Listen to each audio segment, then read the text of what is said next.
but if you want to follow Hegelian trope, it suggests negation. That is to say, you just don't negate capital. You just don't negate, rather, capitalism. You negate capital as a social relation. And absolute negation means and entails and encompasses the articulation of something completely new. So that within this, the concept of that absolute negativity is the positing of an alternative to capitalist value form. And they very often, it's interesting to look at past revolutions because it seems that they never really went past initial negation. Absolute negativity talks about, well, not just getting rid of capitalism as a social relation, but asking questions like, what kind of world do we want to build? What are the social relations we want? What are the kind of relations we want between men and women? What are the kind of relations that are we trying to find between workers, between, the question of management, the question of self-management, the question of cooperation? What kind of human relations are we looking for? And so revolution ceases to simply become, the question of, taking, power and, working through the state, but it becomes a question of, a revolution of human values. I know that, I know some of the literature, the Marxist humanists, work, writing of Skynet, etc., which I read quite a bit of in my own development. Yeah. And it seems that basically what you are saying there is that the flaw in much of the Marxist and socialist thinking has been the incomplete transcendence of capitalism, like Hegel's bad infinity. Yeah. That it, which continues to contain within it the old society and does not go beyond. That's right. So maybe a transcending of capital, but not a transcending of wage labor. You have the workers still in this position of wage labor in relationship to a state, but not a person for himself. And if you look at go back to Marx, the 1844 manuscript, when he talks about Feuerbach, and he looks at Feuerbach and says Feuerbach, presents us with the real positive. That real positive is man, the human being. And that brings us then, that's I think part of Marx's whole process of coming to human development as the key. Although when he does this, it's human development not in the passive sense of Feuerbach, but he incorporates Hegel's concept of the self-development of the idea, but he says, and Hegel grasped, that people create themselves through their own activity, but Hegel only understood mental activity. That's right. Well, exactly. So it's a question of what traditional Marxists have seen as the positive. And so very often traditional Marxists after revolutions have seen the positive as, collective labor as opposed to individual labor, collective, sort of collective economic relationships, collective capital as opposed to, say, more individualized forms of capital. But you're still talking about, you're still operating within the social form of value within capitalism. And so you're precisely right on that issue, that we need to transcend the value form of mediation. And attempts to do that were very meager and were not taken seriously. So I think that one of the questions that one might begin with is, why have so many revolutions turned into bureaucracy? And I think that's a fundamental question to begin with, because I think that will help answer some of the questions that you raised about, well, what are the obstacles? And why haven't revolutions in the past been able to transcend this, the value from labor, wage labor? And I think that that's a crucial question. I think, I want to come back to Rosa Luxemburg, saying thing where she talks about the working class demands the right to make its own mistakes, because she also proceeded to continue and say that the errors of a true working class movement are infinitely more fruitful than the correct decisions of an infallible central committee. That's right. And I think one of the issues is that often those at the top have been afraid to let people make mistakes and learn in the process, because they want to engage in what in the Soviet Union became known as petty tutelage. Well, one of the things that I think comes back to pedagogy. It's interesting. I was thinking about the first coup attempt by Chavez, and when he negotiated with the government and negotiated 30 seconds spot on hold. As I understand it, and I may get the details wrong here, but where he basically took responsibility. He said, we have failed for now to do this. And he assumed responsibility for what went wrong with the coup. And there was that at least, and that really stuck with the people in Venezuela. I mean, people remember Chavez as someone with humility, but he also had that phrase for now. But I take responsibility for that. So I mean, I think that there is this sense of being self-critical and enabling oneself to be self-critical and understand that because someone makes mistakes or groups make mistakes, that's part of the learning process and that's part of moving forward. And there's a reluctance, I think, in the whole psychology and of leadership, the whole politics of leadership, to appear to have any weak spots or any vulnerabilities, of course, and that's just tragic for any kind of revolutionary self-movement.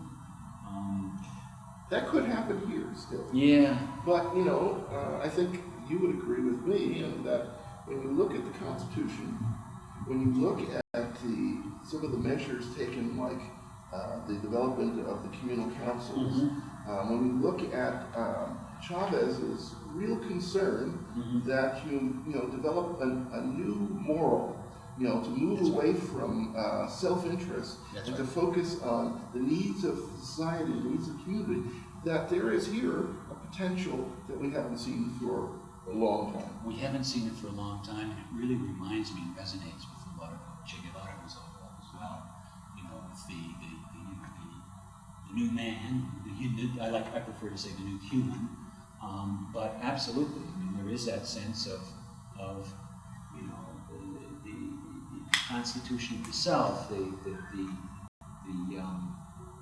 and I'm not speaking about that in a Foucauldian sense, but just that sense of developing what is communist morality, or what is socialist morality, and what does it mean to develop a practical ethics of everyday life, which goes beyond one's own sense of self-interest, where one's own self-interest is connected to the larger social totality, and this is all sort of a movement that it isn't a kind of, it isn't simply a mantra that's, used, in a propagandistic way by a revolutionary leadership, but it actually is a motivating force that gives ballast to this sense of self-movement.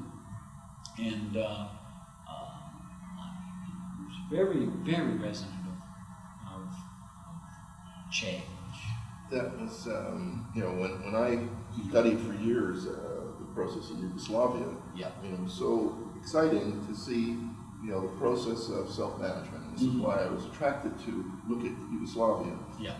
But all of that occurred within the context of, the focus on self-interest, a collective self-interest, the interest of the workers within a particular enterprise. They didn't care anything about workers in other enterprises. It was more about the community itself. And furthermore, they competed against each other.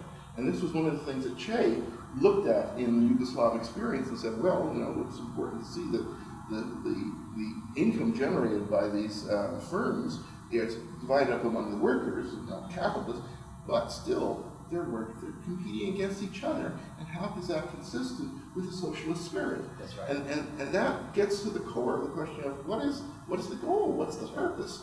And to try to focus on self-interest, that when you do that, you focus on, you create the conditions for the restoration of capitalism, even if you've gotten rid of all the private ownership of capital. Well, again, I would say, what's the difference between collective self-interest of a factory and the collective self-interest of a bourgeois class?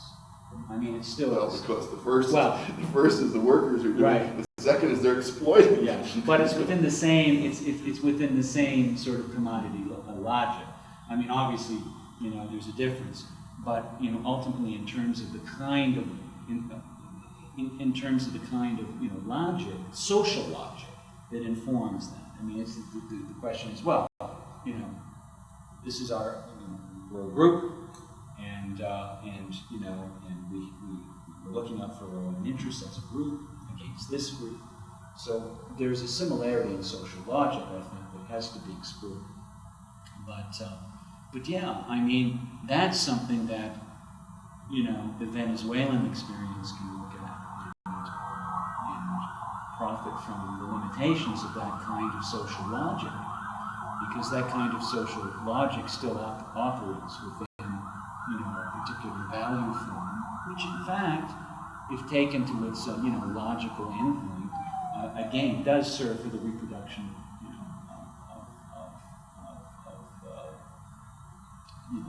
existing social relations. Well, when you talk about self-interest and when people are relating to each other as self-interested, they are effectively viewing their capacities, their abilities as their property. Yeah. And so they then engage in this process of exchange with each other. I will do this for you if you do this for me. And if you don't do enough for me, I'm not going to do very much for you. And one of the things that is interesting here is that a person who was very critical of this was István Latsaros in his book Beyond Capital, drawing upon Marx's Grundriss. Yeah. And István, cites over and over again this passage of Marx, which says you have to have not an exchange of commodities, but rather an exchange of activity, of human activity, based on communal needs and purposes. And that phrase is what Chavez has grasped. That's right. And he repeats it over and over again, and that's the whole concept of this new model that he wants to introduce and encourage. And this is quite remarkable. I mean, speaking of Beyond Capital, I don't know how many years it took me to get through that book by Latsaros. But you're right. It's that passage of Marx has been crucial in terms of the way the revolution has been articulated here by Chavez. And I just, I was listening to your talk the other day, Michael, where you talked about the uniqueness of socialism in Venezuela. And I don't think, there's a lot of people within the socialist tradition that don't like that term unique applied to socialism. So you think that socialism is certainly,